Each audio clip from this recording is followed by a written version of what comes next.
Guilt is woven through a woman's psyche. It just is. We don't even have to label it or we don't even have to pinpoint why, but it just is where we find a way to make ourselves feel really crappy. Welcome to Empowered Now. I'm Colette Kati.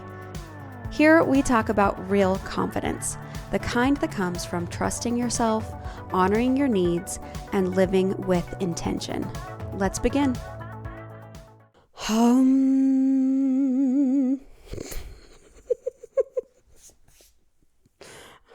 Guys, we're doing okay. I just want you to take a deep breath in. Let it go. We are here. We're on the earth. We're experiencing life, the highs and the lows. And women, we are carrying a lot. I see you. Oh my gosh. This season of my life right now is feeling so heavy. And I was just talking to a friend of mine. She's like, are you surviving Maycember?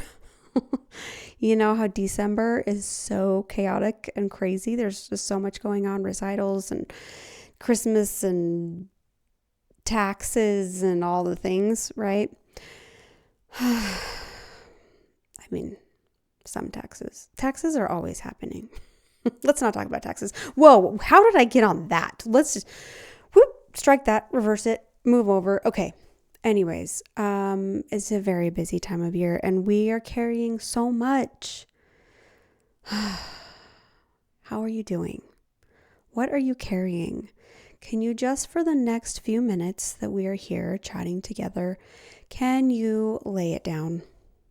Whatever it is you've been carrying, whatever it is you've been holding for yourself, for your family, for your friends, for your loved ones, for your job, for everyone.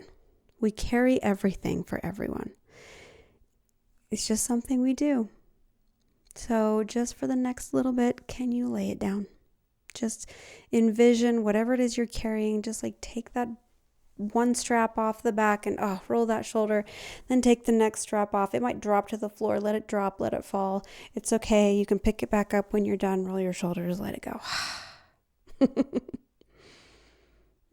That feels great. Well, that's the podcast. Let's go.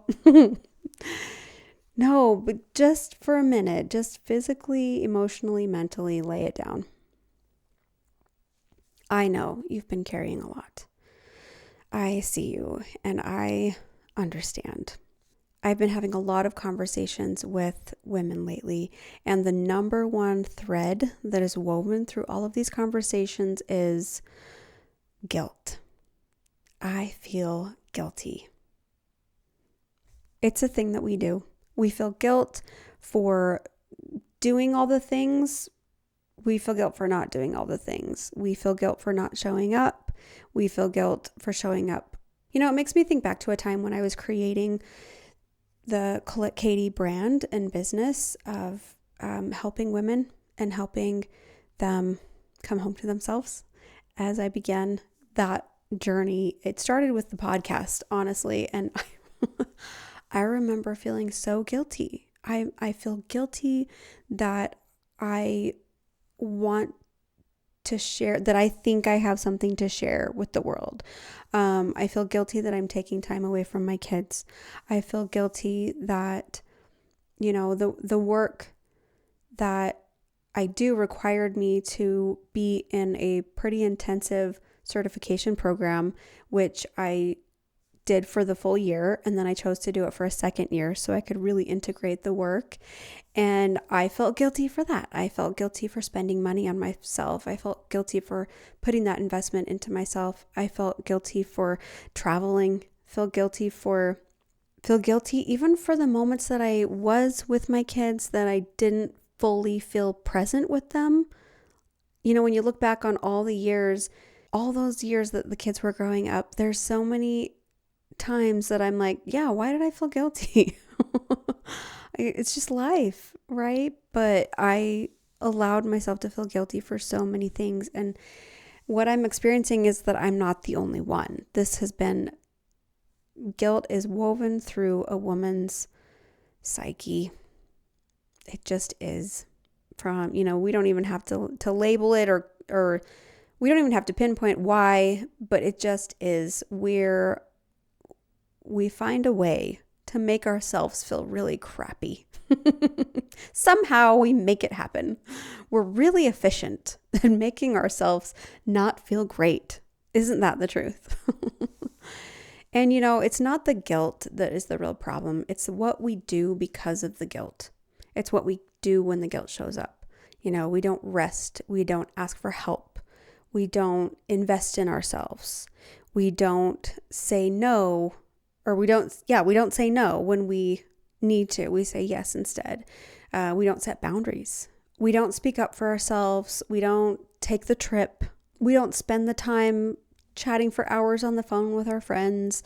We don't do the things when guilt shows up. And then years go by and we haven't listened to our internal needs. We haven't listened to that voice in us that says, I'm amazing and I have things that I want to accomplish. I want to feel joy. I want to feel all these wonderful things. But because of the guilt, we prevent ourselves from doing that. So I want to offer a little insight around guilt. What if we were able to frame guilt not as a problem or as a punisher coming to visit us and say, you are not enough, you are not doing enough? That's not what guilt's plan is for us. What if guilt was just a signal? What if it was a signal of something that wanted our attention, like maybe our needs, maybe a truth that we haven't spoken, maybe it's a desire or something we want to create that we are avoiding? And guilt shows up because our brains and our psyches, our bodies, often think that things that are unfamiliar are not safe. And so in order to protect us, guilt shows up and says, no, I need to stay in line. I need to keep doing what I'm doing in order to stay safe. I can't show up for myself. I need to show up for my family. I need to show up for my job better, or, whatever it is. Like, guilt can show up in the tiniest little things, from like how we brush our hair. That's a really silly one. But guilt can show up in comparing ourselves to others. So here's a little insight. What if we took guilt and put it over here? It's a separate thing. It's not who we are. It's not anything that we really need to feel. It's a signal. It's information. Guilt shows up when there is something that we need to notice and recognize. Maybe it's our needs. Maybe it's a truth that we haven't spoken. Maybe it's something that we've wanted to create for a long time. Maybe it's a desire that we have. Maybe there's things happening inside of us that we really want to create, we really want to do, we really want to show up for. But that guilt shows up because it wants to help us in some way. I know we've talked about this before. What's the deeper desire of guilt? Because the truth is that it's not showing up to hurt us. It's showing up because it really thinks it's helping us. Because our brains and our psyches think, if I change, then that's not safe. If I go out of my comfort zone, then that's not safe. If I invest in myself, that's selfish and that's not safe. Our guilt is in support of our limiting beliefs.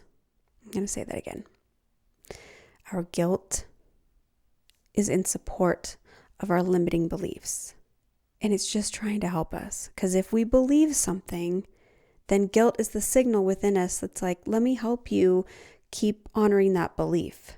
But it's not the guilt that's holding us back. It's the way that we are thinking about the guilt that's holding us back. So what if we reframe? Guilt is our friend. She's just trying to help us out. She's just trying to tug on our pant leg and say, hey, if we do this, we're not going to be safe. So let's not do this. Hey, if we don't show up perfectly as a mom, then our kids are going to be screwed up somehow. So let's not do that. Do you see how guilt is it's a friend trying to help us support the beliefs that we have, even if they're limiting, even if they're unconscious, even if they're in there and our logical brain is like, well, that's not true, but the guilt is still showing up. So therefore, I know there's something inside of me that believes that has grabbed onto that belief for whatever reason. So we take guilt. She is our friend. She's trying to serve us. Now we can see, okay, she's just trying to help me. If guilt's trying to help me, what does she want from me? What does she really want? Well, it sounds like what's underneath those limiting beliefs is often safety or enoughness. And there's a lot of ways that I work with women to help uncover and get to the root of safety and enoughness so that we can heal it from the root. And then the guilt doesn't show up anymore because we already have the thing that the guilt is trying to get us. So now let's give another framework to guilt. What if guilt isn't showing up because you're doing something wrong? What if guilt is showing up because you're doing something unfamiliar? So as soon as you have that inkling to move towards not abandoning yourself and honoring a need that you have, and that guilt shows up, what if you reframed it as, oh, that's just a sign that I'm moving in the right direction, that I'm moving in unfamiliar territory. I'm moving in a direction that guilt might not feel safe in because I've got those beliefs running. Are you with me? Sometimes I feel like my ideas get really abstract and it's almost like a super deep lesson every time, but I'm not trying to do that to you. My goal is to kind of take your mind and the way you think about yourself and the way you think about things and just shift it a little bit at a time, because this matters so much. It makes all the difference when we can start to reframe things in our lives. You see, for so long we have a negative relationship with guilt and selfishness and all those qualities or things that show up for us that we're like, oh, I don't want to feel that. It's not those things that are the problem. It's our relationship to them that is, because we're human. We're going to have them. We're going to have guilt. We're going to have that feeling of not feeling enough. It's a part of our human experience. But when you can reframe to have more compassion for every part of you that shows up, to have a little bit more grace for those parts that show up, and then realize they're just trying to give you information. It's just there to give you a signal. So all I'm inviting you into today is to just lean in.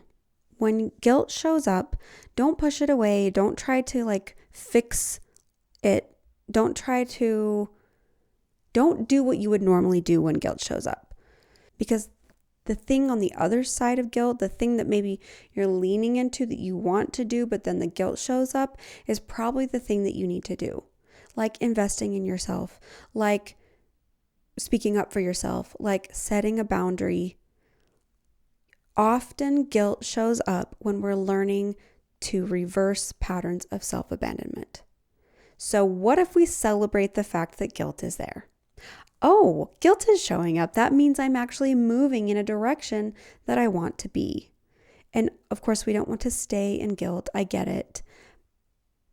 But if you can frame it that way and just notice, oh, guilt is showing up because it's trying to keep me safe. It's trying to protect my limiting beliefs. What are these limiting beliefs? What am I believing about myself and about my world that is preventing me from moving forward to fully allowing myself to live with authenticity and joy? Because when you're setting a boundary, that is going to give you more freedom in your life. That is going to help your relationships. And we have it all backwards. We think it's the opposite. I will lose connection with people. I will be rejected if I show up differently. You feel me? I feel like I'm getting too deep again. Blah. Okay, I'm not sure if I rounded that out really great, but here's the question that you can take with you to help you when guilt shows up. Say, okay, if guilt wasn't a thought or a feeling that I could feel, what would be the thing that I do next? What would be the thing that I want to do? What feels right? What sounds fun? If I couldn't think or feel guilt, what would I feel like right now? What would I do next? Just something to think about, something to explore, something to play with. I'm hoping that in today's little episode, you were able to see that guilt is not trying to hurt you, though it does feel very uncomfortable. It's just trying to help you get something based on the limiting beliefs that you have. But the truth is, guilt isn't going to get it for you. That usually there is a truth that you are denying yourself on the other side of those limiting beliefs. And we can explore that together. That's what I do. That's exactly what I do. And it's also what I'm doing next week, next week, the Rooted Reset event for women. It's going to be incredible. It's in Idaho. I know it's triggering some ladies out there. I can't do it because, I feel so guilty leaving the kids. It's like, this is where it shows up.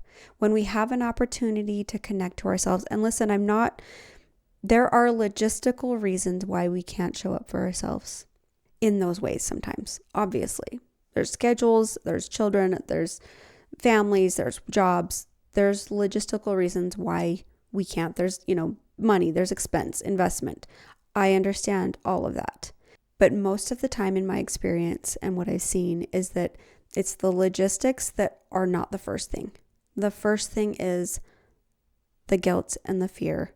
So I want you to ask yourself, if you're not coming, is it because of logistical reasons truly, or is there a wisdom that you're ignoring for yourself?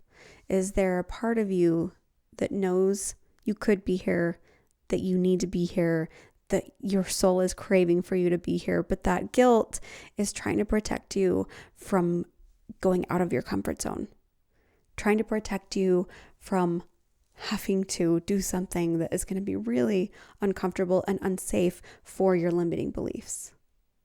I mean, our limiting beliefs are going to get challenged. And if we can lean in and just get curious about the guilt that's showing up and decide for ourselves, what is it that I actually want? How can I get what I want without using guilt to get there? Does that make sense? Anyways, that was a little bit deeper than I was planning on doing, but I have so been there. And in my experience, it's like that fear and that guilt comes up when you're trying to move forward, when you're trying to grow. And it's scary and it's uncomfortable, but I promise you, when you do it, this is me like finally creating the podcast, finally, taking the steps to do the certifications, and finally investing the money to be able to get the things that I wanted to create. Your limiting beliefs are going to get challenged. We want them to get challenged, right? But they don't want to be challenged. They're pretty firm in the way they believe. Those limiting thoughts are like, no, this is the truth. But we want to challenge them because on the other side is our freedom. I think that's it today. I hope you will take what you heard and what you felt to heart. That, self-abandoning tendencies don't get shifted without bumping up against uncomfortable feelings. It's going to happen, and let's embrace it. Let's embrace being with them just a little bit more. And I hope to see you on Monday. And if I don't, stay tuned. I have a lot more coming out this year that I'm really excited about to help us step more into our truth, our authenticity, and our joy, because we are meant to feel that way. We deserve that. That's why I like to play with your brain sometimes. I like to shift it. I like to question. I like to move it around a little bit, just to hopefully bring a new perspective in, to let that little crack of light come in and help you so that you don't spend years self-abandoning. And if you've already been doing that like I was, it's time. Let's spend the next, 30, 40, 50 years not self-abandoning. Why not? There's a lot of fun when you're not self-abandoning. Life gets to feel really peaceful and really fun sometimes, and really spontaneous and joyful and connected and creative. And like, oh, it's juicy. So I'm with you. We're doing it together. Thanks for being here. I'll see you next time. Bye. If this episode resonated with you, please share it with someone who needs it, and follow the show so you don't miss what's next. Thanks for being here. I'll see you next week.